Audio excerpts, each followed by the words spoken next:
قلم اگر ہدف سے ہٹ جائے تو دور کر دیا جاتا ہے. انسان بنا ہے, کوئی تو ہدف ہے اس کا, آپ کو بنا ہے, کوئی ہدف تو ہے نا. کیا ہدف ہے انسان کا؟ سورہ زاریات میں فرمایا وَمَا خَلَقْتُ الْجِنَّ وَالْإِنسَ إِلَّا لِيَعْبُدُونَ, میں نے جن اور انس کو اپنی عبادت کے لیے خلق کیا ہے.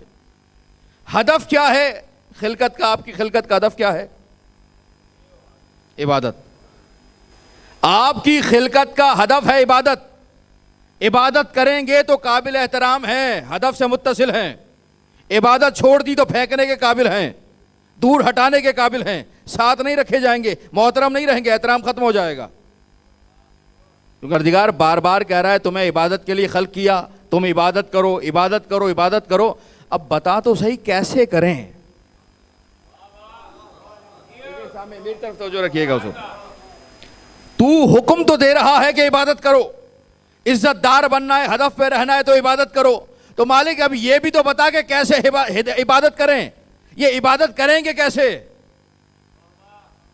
اللہ کی عبادت کرو. فَلْيَعْبُدُوا رَبَّ هَذَا الْبَيْتِ, بیت کے رب کی عبادت کرو.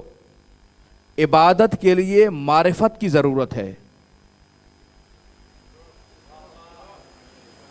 عرفان, پہچان ہوگی تو کریں گے نا عبادت.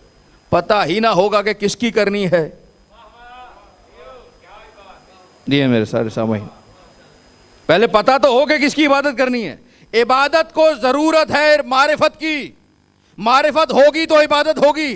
اب معرفت کون کرائے؟ اب اللہ پہ لازم ہے کہ اپنی جانب سے کچھ بندے ایسے آئیں جو عبادت سیکھنے کے لیے نہیں, عبادت سکھانے کے لیے آ رہے ہو.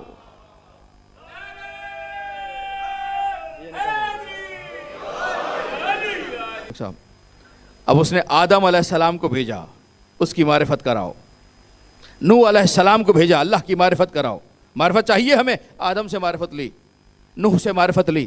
ابراہیم کو بھیجا, اللہ کی معرفت کراؤ. موسیٰ کو بھیجا, اللہ کی معرفت کراؤ. عیسیٰ کو بھیجا, اللہ کی معرفت کراؤ. سارے نبی آئے اللہ کی معرفت دینے کے لیے. کتنی دیں گے؟ جتنی ان کے ظرف میں ہے اتنی معرفت دیں گے. تھوڑی سی توجہ فرما لیں. جتنی ان کے پاس ہے اتنی دے دیں گے, لیکن ہمیں ضرورت ہے قیامت تک کے لیے معرفت کی. تو کہا کیوں گھبراتے ہو, میں نے محمد مصطفیٰ کو بھیج دیا ہے جو کسی زمان میں کسی مکان میں محدود نہیں ہوتا. وَمَا أَرْسَلْنَاكَ إِلَّا رَحْمَةً لِّلْعَالَمِينَ, جب تک عالمین باقی ہے مصطفیٰ کی رحمت باقی ہے. معرفت کرائیں گا. نتیجہ کیا نکلا ہے؟ ہم ہیں طالب معرفت. عبادت کرنی ہے اگر ہدف سے متصل رہنا ہے. اگر ہدف سے متصل رہو گے تو عزت ہے.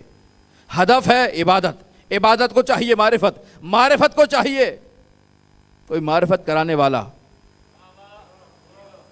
آدم کرا چکے, نوح کرا چکے, ابراہیم, موسیٰ, عیسیٰ کرا چکے.